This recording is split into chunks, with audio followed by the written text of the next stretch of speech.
football, basketball, baseball, and more. Your source for ACC sports is ACC Nation. Available on podcast, streaming radio, and YouTube. Be sure to subscribe. That's Will Ogden, and I'm Jim Quist, and our special guest is Connor O'Neill, who is the publisher of Devils Illustrated and Deacons Illustrated. This man is busy, nonstop, doing all kinds of stuff on the road, off the road, definitely online. It's somebody you should be checking out, and you should be subscribing to both of those fine publications just to get updated on what's going on with both Duke and Wake Forest. So thank you, Connor, for joining us. Appreciate you having you here on the show. Yeah, Jim. Thanks for the intro. I just told somebody earlier this evening that my theme music this month should be "I've Been Everywhere, Man. I've Been Everywhere." Yeah. I don't even know who sings that. That'd One of you be guys Johnny might. Cash, I think. So Is it a Johnny Cash? I think it is a Johnny Cash. Okay, I may I'm be even wrong. more on board with it then. I'll be smacked down by somebody if it's not. But I think that's a Johnny Cash song. You are correct. Hey, There we go. there we go. Wait, hold on. I learned Yeah. something along the line, and it stayed up here. How, I don't know. It's one of those things where you throw it against the side of the barn, and some of it sticks and some of it doesn't. Well, that's the instance. So, Connor, we're going to be talking a little bit here about two things. We're going to be talking about football, and we're going to be talking about basketball, and maybe throw in a little bit of other things that are going on in the world of sports, which I know you have an opinion about, um, for a variety of reasons, I know. And I always count on you to share those with us. Let's start off with the football side of things. I want to know why a team that has the number 2 ACC quarterback when it comes to passing yards, the number 1 receiving guy in the conference, and the number 4 guy with sacks in the conference is losing to somebody like UConn, or is just not finding consistency this season. It's been maddening to watch that, and I'm sure it is for fans and other folks as well. It's just like, what's up, Duke? So Yeah, here yeah. we are. You think watching it and being a fan of it is frustrating. Imagine being Manny Diaz. Um, Yeah. Yeah, it is a flawed football team. I think to explain a little bit of the inconsistency, you have to go to the depth. I was telling people in like July and August that if you could make it into a video game and turn off injuries, I thought Duke's front starting, out, the top of the depth chart stuff. I thought that was as good as anybody in the ACC. When you look at the NFL talent they have on both lines, when you look at what you thought Cooper Barkate could be, and Andrew Anthony, Landon King, the transfers they brought in on the offensive side of the ball, um, they're missing one of their best secondary players, and they've been missing him for 9 games. Terry Moore, um, that's a big blow, but they've gotten good play out of Caleb Weaver as kind of his replacement on the back end, transfer from Sam Houston State. So. But then you talk about the guys that they have coming in, filling in, the guys that are on the field and rotational stuff, the guys that are, stepping up because of injuries. They've lost 2 linebackers for the season. One of them is a true freshman. There's a lot of first and second year guys in that two deep, and they're relying on some guys that have either not been in those situations, who are second year guys that did not play last year, or they're relying on true freshmen. And their freshman class is a good one. Like Bryce Davis might be a bona fide superstar in the next year or two in the ACC at defensive end. He just has 2 fourth-year guys playing in front of him right now with Vincent Anthony Jr. and Wes Williams. Um, you've got some inexperience that hurts Duke in places. I mean, we talked to Manny Diaz earlier today, and he was telling us he's been coaching for a long time. He can't remember a time where he looked out there and saw 3 true freshmen in his secondary. But both of their backup safeties are freshmen, and then they're trying to work another one, Caleb Lanier, into the rotation a little bit. So their youth and their depth is part of the inconsistency. The other part, I mean, it's a 22 game sample size with Manny Diaz as Duke's coach. They do make some mistakes that just leads you to, I think Manny said it best after the Illinois game this year. They are the architects of their own demise, and that happens probably too often for a team that wants to win an ACC championship. Now they still can. They have 3 games left, and if they win all three, and I've yet to find a tiebreaker of 3 or 4 teams where Duke, if they're involved in the tiebreaker with one loss in the ACC, is not one of the top 2 teams. Like they have a great strength of record. They have that tiebreaker scenario where if they get there, they'll be there. Mhm. Um, but that's dependent on them winning the next 3, and I don't know if that happens. That's the thing that I'm coming to next is that but I'll get around to that championship game possibility here in just a moment. But the thing that intrigues me, I think, a lot is the fact that there are so many young guys, and that this is most assuredly, if it continues the way it is, this is a if you're not watching Duke carefully, this is the team that will be sneaking up on you and be riding in that top 5 on a consistent basis as long as Manny continues to do what he's doing. Um, I guess a question that comes to mind here is, um, will the NIL money and transfer portal be a big thing for Duke from the standpoint of, are they going to be able to compete against a lot of other teams or not? Because I don't really know. I'm making an assumption here that the money factor should be good, but I don't know that for a fact. So that's what I'm going to ask you. Does that part of it, that equation, look good? I think it does. I mean, they brought in a quarterback that everybody wanted, and they're paying him a reported 2 year contract for 8 million. I've reported, and I think it's kind of gotten out there that it's incentive based. I think he'll make $4 million for this season if he wins the Heisman, which the last I've looked, he's not on anybody's top 10 lists.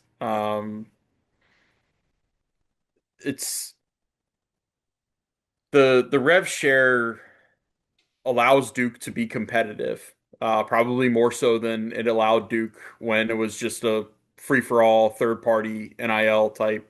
Uh, Whoever had the boosters with the deepest pockets could fund their football team. Rev share at least kind of equals the playing field, or at least it brings everybody to a closer level playing field. Um, Basketball is always going to get the biggest piece of the pie, I think, at Duke. But there's also come a realization, and this happened with Mike Elko's hiring, and some of the things that he was promised, and some of the changes that have come to the program.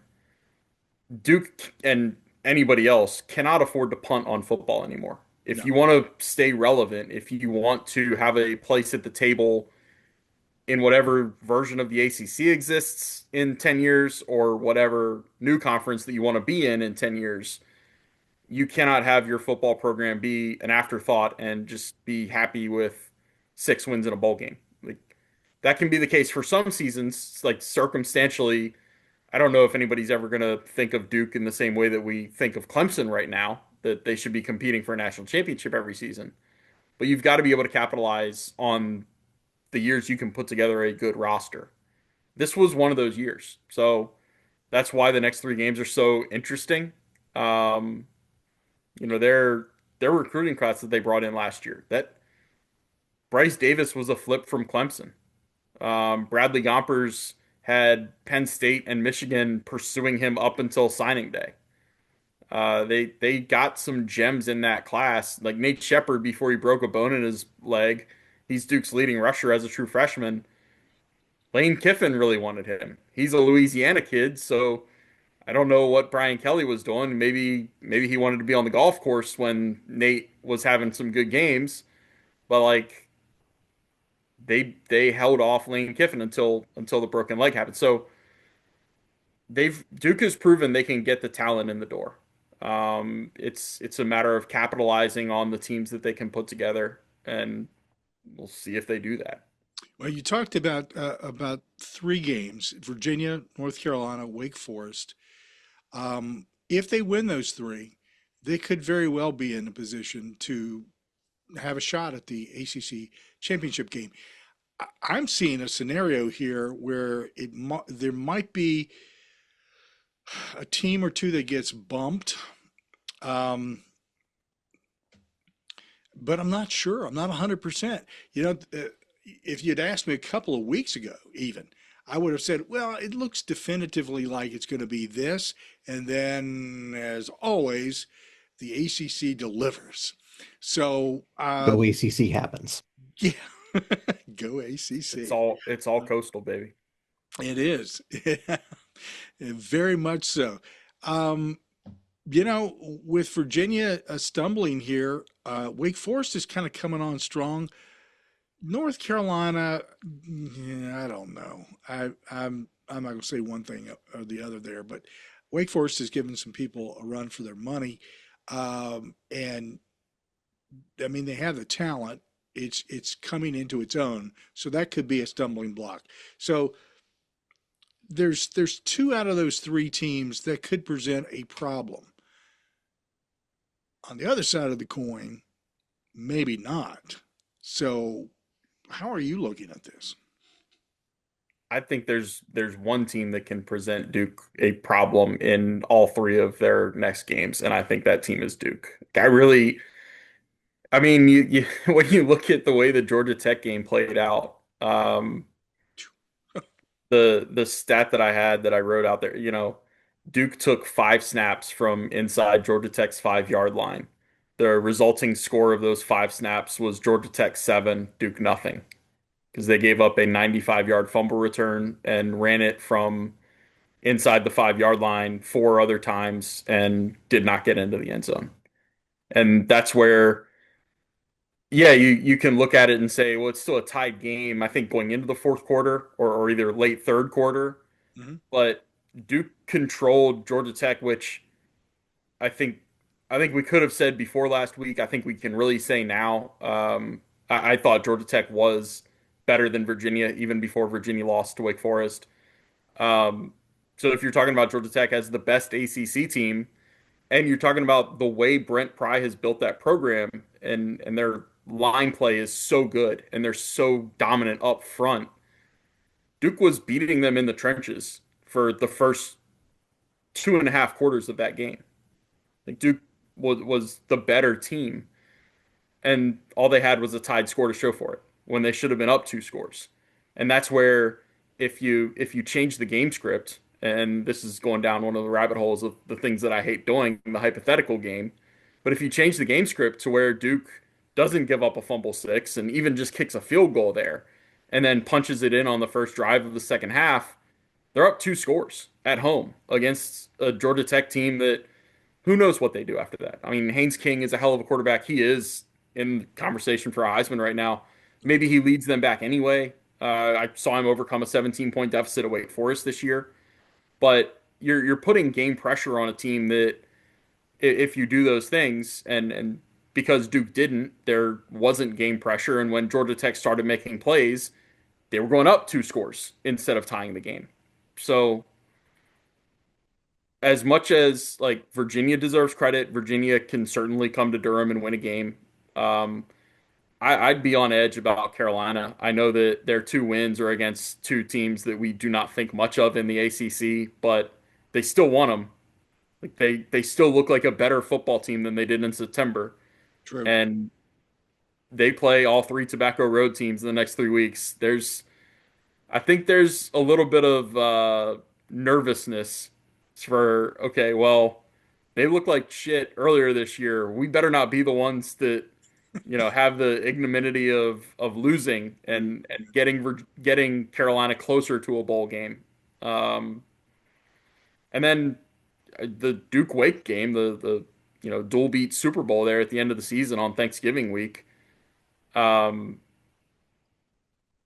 both of those schools will tell you the last thing they want on their schedule is a home game for that weekend because they will not sell tickets for it. So there might be about 5,000 people in the crowd for Duke Wake Forest, with Duke having possibly a chance to go to the ACC championship game. It's going to be, to borrow the Dabo phrase, it's going to be a bring your own juice game, bring your own guts, whatever it is. Um, all three of these games for Duke are winnable. All three are losable. I told somebody earlier today that there might be as good a chance that Duke goes 3-0 as there is Duke goes 0-3.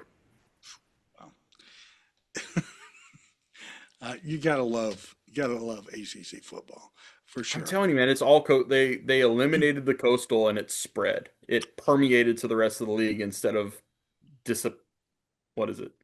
Dissipating. Yes, dissipating.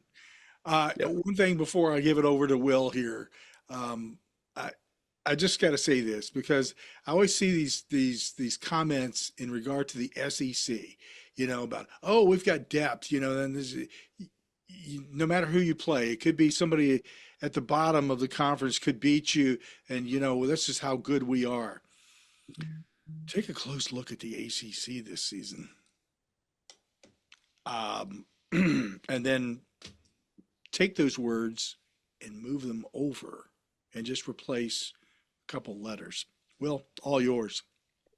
Yeah, Connor, you just brought up one of the things that intrigues me about the end of Duke's season is the schedule, and most likely the Virginia's game's going to be a one-score game because that's all Virginia does now is play one-score games. I don't think people realize UNC is two of the top three sack leaders in the ACC. And Wake, as you well saw in Charlottesville and have seen over the course of the season, has that their defensive coordinator has done a phenomenal job getting Wake to really because I mean they don't have much of an offense outside of Claiborne, but he is a hell of a schemer and I think you hit it. Every game is winnable, every game is losable, and so yeah, it's a real intriguing plot for the Blue Devils. And despite what happened Saturday doesn't affect anything. But yeah, Duke is it's an interesting dilemma because it's we what we know of Duke, in the past is different than the Duke we know now because they're one of the most legitimate programs in the league now because of the investment. And I'm just kind of going on. So go ahead and take over for me. Hey, Will, before you go any further, ask Connor what he thinks of Pat Narduzzi's comments that you and I were talking about earlier. Oh yeah, we'll get to, you want to handle that, Connor? Narduzzi's comments on about this game of Notre Dame. Yeah, I mean, he's not wrong. Like that's why I was telling people last week. I mean, it would have made sense for Duke if anybody was even at 80% to just leave them home in Durham. Like that's not a game that you have to win. And your goal, your stated goal from when we were in Charlotte for ACC Media Day was winning the ACC. So beating UConn does not help you win the ACC.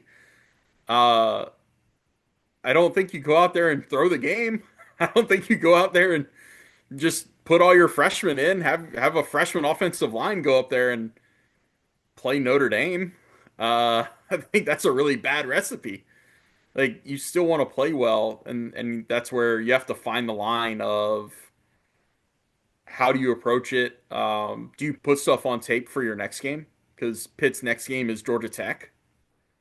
So do you want Georgia Tech looking at some eye candy that you threw out there against Notre Dame, and then you do something completely a little tweak here and there? Um, there's so much chess that goes into this thing. Um, I, if nothing else, it's a crazy world when I'm agreeing with Pat Narduzzi. When anybody. Yeah. And I mean, yeah, I'm not the biggest Narduzzi guy, but he does have a point. But on the Blue Devils, you mentioned him a little bit ago, Cooper Barkade. And we talked to preseason. We didn't really know who's going to be the guy who stepped up receiver with Mensa. Barkade has kind of been the guy. What can you tell us about the kind of the rapport he has with Mensa? So they're both California kids. It's different areas of California. I think I did the MapQuest or Google or whatever. They're 4 or 5 hours apart. Part of Mensa's story is he's from kind of the central coast of California, and I had him kind of explain to me because the the hell do I know about California recruiting and where the players are, but he basically explained that he thinks he comes from an under recruited part of California because everybody wants to go down to Southern California, the LA area. That's where so many of the big schools are. That's where Cooper Barkate was. He was at one of those. I think is it St. John Bosco or Don Bosco, one of those. He was at one of the he was at one of the places that's always in the top five nationally. They play a national schedule, and he was down south. And then all the other players are up in NorCal, like San Francisco area, like Oakland, Sacramento, that type of thing. So, uh, but being both from California, being both transferring in at this, well, Darian beat Cooper to Durham by about 6 months because Cooper didn't enroll until the summer, but both coming in essentially the same transfer class. They developed a pretty good relationship through California roots. The thing to always remember too with Cooper is like I was talking about where he came from in high school. He probably could have gone either to a low power four school or power five when he was being recruited probably. He just went to Harvard because he wanted to go to Harvard. He wanted a Harvard degree. He was a legitimate like three-star prospect. He wasn't your typical Ivy leaguer that, he's playing in the Ivy League because his 40 time is 5'2". He was kind of that rare Ivy League skill player that probably could have been playing at a high level school, and now he's proving it. Earlier, you mentioned Nate Shepard, a guy who was a four-star kid coming out of high school, and obviously because Duke beat out Ole Miss for him, and he's really emerged as another weapon on this offense. What can you tell us about his emergence as a freshman on this offense? I find myself, I said something during their game against UConn. I'm continually amazed at his center of gravity as a runner. He takes so many direct shots that do not bring him down, and it's so valuable. You look at the two main running backs Duke has, him and Anderson Castle, the big load from App State. I think Nate Shepard actually has more yards after contact than Anderson Castle does. Now, part of that is he has more yards, so more of his yards are going to have come after contact. But I mean, Nate Shepard runs through people. It feels like as often as Anderson Castle does. Anderson Castle just happens to do it when it's 3rd and 1 and when you really need 2 yards. If Nate Shepard runs over somebody on 1st and 10 to make it 2nd and 2, we talk about that a little differently. It gets a different sort of recognition in football circles. So he's got all the blend of power and speed. He is very advanced for his age. He's come along in pass blocking. Like that's the one thing everybody will tell you about a freshman running back is some of those guys are really good at carrying the ball, and they'll look great when it's offense on air or 7-on-7 in the spring and summer. It's a matter of can they pass protect because they rarely, if ever, have to do it in high school games. And Nate Shepard has come along great in that area. That's why he plays as often as he does. Let's get into a little bit of basketball here real quick, because we'll talk football until it comes out of our ears, but we'll do the same thing with basketball. So let's talk about where Duke is. I mean, we're early in the season. I don't take much stock in top 25 polling, but there's an awful lot of confidence, obviously, in Duke, and I think it's justified based upon the talent that they have on the roster. Now, the question will be I think it takes about 3 or 4 weeks in my book, maybe a little bit more, especially this early in the season, to really get a good feel for where this team may be heading. But you get to see a little bit more. You get to focus a little bit more than we get to do. So, how are you feeling about the team? What are you seeing that is inspiring? I think this team has less margin for error than last year, and I think that it's kind of an easy thing to say. I mean, it's not, I don't think all five of Duke's starters will be drafted in the NBA again, at least not next season. Um, but Duke doesn't have to be as good as they were last year because they're not going to play last year's Duke team. They're not going to play last year's Houston or Florida or Auburn team.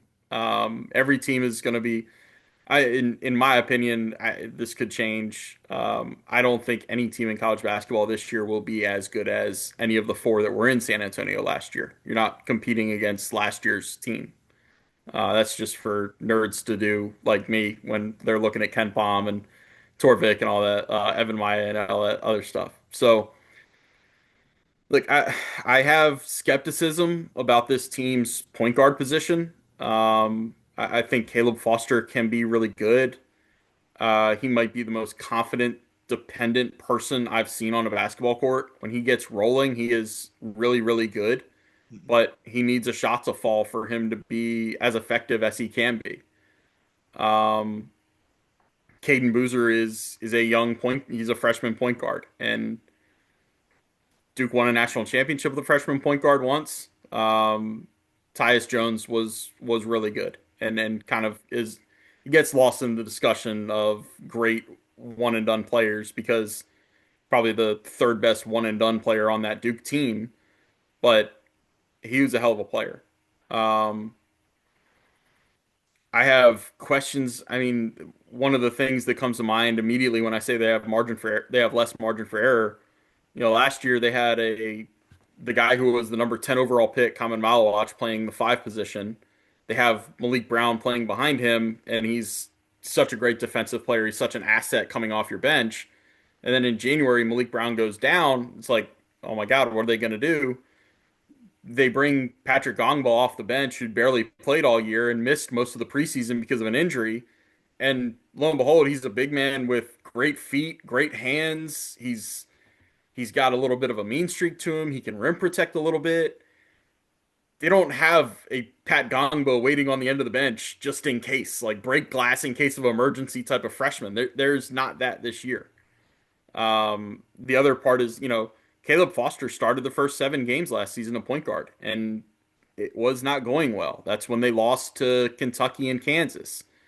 Um, the Auburn game was the first start for Sion James. Sion James is now starting games in the NBA.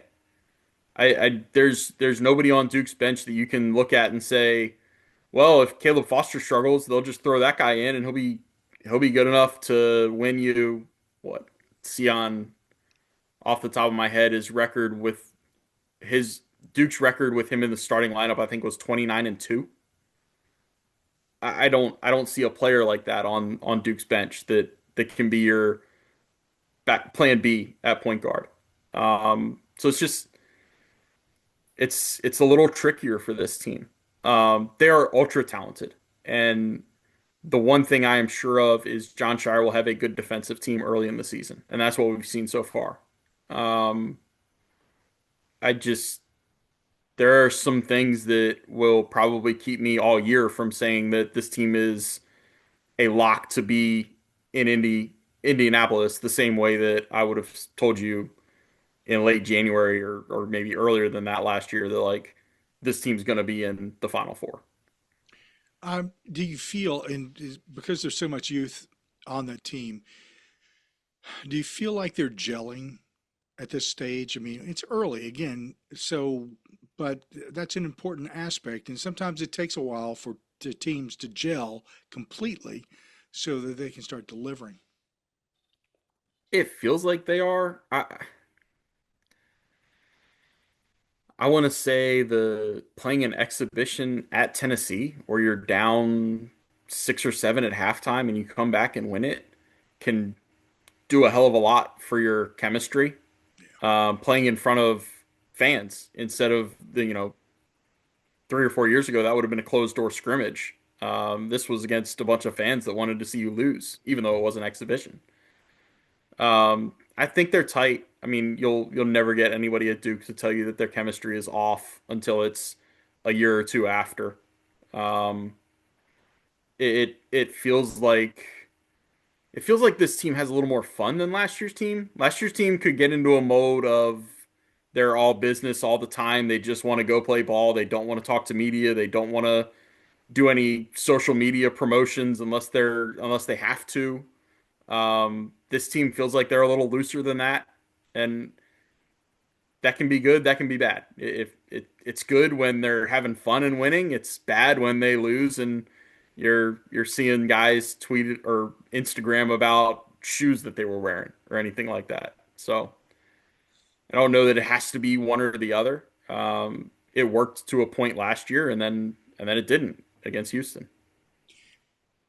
Before I pass it back to Will here, one of the things that, you know, I got to deal with Mike Krzyzewski for years, and a very unique character, uh, one heck of a coach, and I always had a lot of respect for him. There were some aspects of him that, I kind of looked at him like Pat Narduzzi. I may look at Pat Narduzzi sometimes, but coaches are coaches, right? They're people. And John Shire really stepped into some big shoes here, and I think a lot of people had doubts. But Shire, to me, from the outside looking in, has done a phenomenal job of taking that program. And, there's been a little bumpiness, but that's to be expected. Now that we're into it a little bit, rate his performance Oh, I mean, without dinging yourself. Press like access. it could be better, obviously. John will tell you it could be better. Yes, you can look at their team that they had last year. You can look at having a generational talent on your team with Cooper Flag and saying it's a failure to not win the national championship. And I understand why people would say that. I don't know what John could have done better. He's not the one who was trying to inbound the ball. He's not the one that missed free throws. So considering considering the shoes he stepped into, considering it gets washed under the swept under the rug, I guess, washed under the bridge. Um, Duke's program did need to change after Coach K was leaving, and having a 9 to 10 month grace period of knowing that John Shire would be the guy really helped set his what he wanted the program to look like. But there are changes that needed to happen. There's modernization that needed to happen at Duke. I look at John hired Rachel Baker as his GM, first college sports GM that was hired, and it's proven to be a phenomenal move. Um, when he hired Jay Lucas from Kentucky's staff, it was the first time in I think 25 years that a assistant coach had been hired at Duke who was not a team captain under Coach K. I mean, it had been nothing but former Duke captains as assistant coaches. And as much as you want your coaching tree to exist of your guys and guys that understand the program and what it takes to be there, you need fresh perspectives. And Jay brought that. And since then, Emmanuel Dildy has brought that. Evan Brads has brought that. The two guys that are on the staff now as the non-Duke alums. Um, Duke goes on the road and plays games away from Cameron before January now.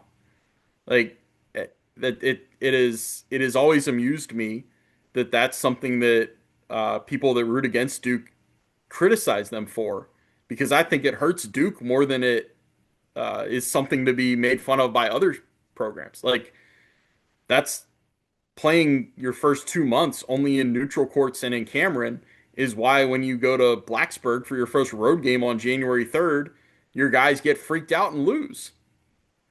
So that's why Duke had a home and home with Arizona. That's why Duke is going to Michigan State this year.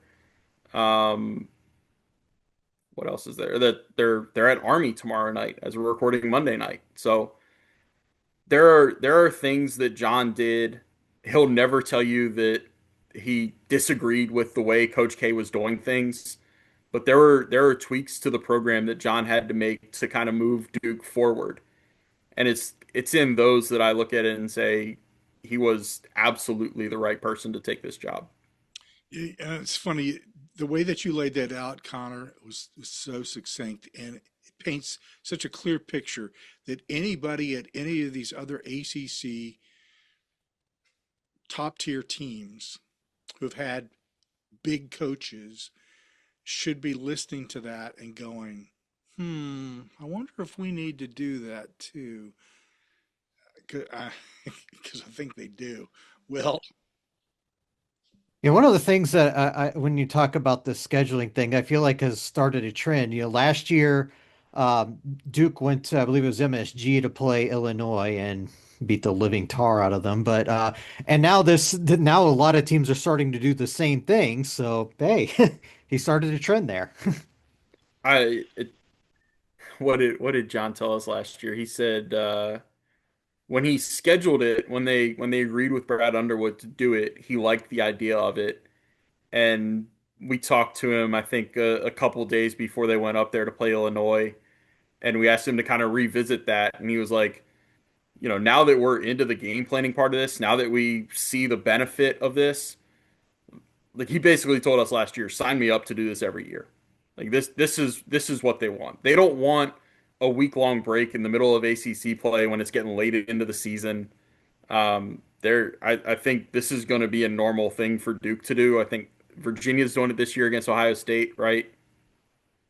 Um, I think it'll be several other teams that do it the following season. And also, Duke is not in the business of trying to prop up the ACC. Everybody needs to do their part to prop up the ACC. Um, you win that game against a Big Ten or an SEC school late in the season, you're not changing a narrative, but you're at least helping your conference's narrative. And where the ACC's been the last 4 or 5 years, the way we get to talking about them in February, yeah. they can use all the help they can get with narratives. Yep. And speaking of that, are you surprised the ACC made it through the first week of play with only one loss? I thought Kansas would win at Carolina, so I'm surprised by that one. Um, who else played? There weren't that many big games. I guess I'm a big believer in Virginia Tech this year. So that winning against Providence did not really surprise me that much. Um, it's a whole lot of bye games. I mean, I'm cautiously optimistic of where the ACC went in week one. We'll see more. I think there's 4 bye games tonight, which shouldn't be that much of an issue. Um, I that mean, Joey Georgia Tech Mitchell, tried to mess it all up on opening night, but yeah, I don't know what to make of Damon. I think they have talent, um, and I think they played really well in game 2. Right? yeah. They blew somebody out, so I don't know. But I think Georgia Tech was without God, who's their best player? They're out down two starters that night, but Oh, even still, Dongo. yeah, Dongo. And still no excuse to go to overtime with UMES. But back to Duke. Let me ask you about Cam Boozer. I think the one thing that really impressed me for a kid who's playing his first college football game is kind of the maturation of that Texas game. He really, really struggled in the first half, became a force in the second half, really like imposed because I think he shot 11 free throws in the second half, ended up with a double double. And then, I mean, it's Western Carolina, so you're going to go off against them. But I think the way he kind of like adjusted, that Texas game to the Western, I think that's going to be a real boon for the Blue Devils this year. I think he's a little wise beyond his years in that sense. He is, and the thing to keep in mind, the kind of the number one thing of top his scouting report is how much winning he's done. That he had arguably the most storied high school career, at least I don't know about ever, but certainly it was it was a lot of high level winning on the EYBL circuit at Christopher Columbus. Um, he's just he wins at every single level. I can't remember which All-Star game it was, but it was on the All-Star game circuit last year where whatever Team USA was playing against the Team World, I think, and his Team USA was down 10 or 12 in the second half, and he just kind of willed them back into the game with whether it was rebounds, whether it was getting out on the break and running the break as a 6'9", 250-pound tank. Um, it's kind of boring because we just kept saying the same thing over and over about Cooper Flagg last year. Like he was a winner. They went undefeated his senior season at Mount or his junior season, which was his senior season at Mount Verde. They were undefeated. They have a claim as one of the best high school teams ever, if not the best. But I mean, Cam Boozer coming right behind him also won a ton, and they won the Geico National Championships last year in part because Cooper Flagg was playing at Duke, and Mount Verde was not Mount Verde last year. So he's he's an enforcer, does a lot of winning, and Duke's going to win a lot going through him. So far for these first couple of games, and especially the Texas game, they seem to be really good defensively against the three. I think Texas was something like 5 of 17 from three, and they struggled again. And how much is that is just the length they have out on the exterior? John wants to build a team. We've been joking with it a couple years now on the message boards and on Twitter and stuff like that. There's a 6'5" height requirement for Duke. If you're going to be in the rotation, you got to be at least 6'5", which I don't like because that disqualifies me and a lot of other better basketball players than I ever dreamed of being. But it's year two in a row of Duke having a rotation with nobody under 6'5". Like Caleb Foster is a big point guard, and he's quote unquote the smallest player that Duke has, him or Caden. So they want to spread out. They want to get their arms out and make it just really difficult for you to see things. The other part of it, this is year 4 for John, and we're more confident than ever in identifying some patterns. He coaches defense a lot harder than he does offense in the preseason and in the first month or month and a half of the season.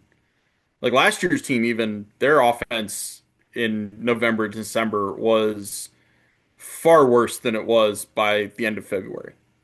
I tend to think John just wants to kind of roll the ball out, and that's probably the wrong term. It's not just roll the ball out and let athletes be athletes, let scorers be scorers, but it's very much just roll, just give them a couple reads, give them a couple options. They're not doing anything complicated on the offensive end.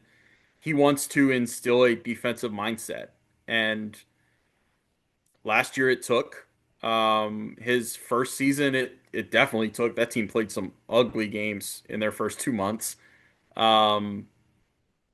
Year two is kind of the outlier. That was the team that was a lot better of a shooting team than it was a defensive team. They could play defense. They just did it a little differently. But this is kind of John's MO is they're going to be a lot better defensively in the first 2 months of the season. Jim.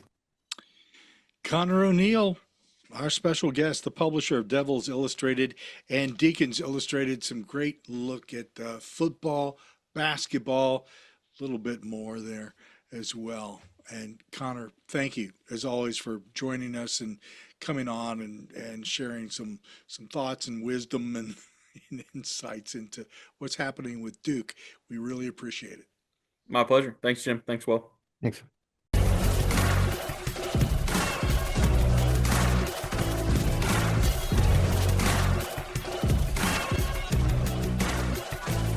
Your source for ACC sports is ACCNation.net.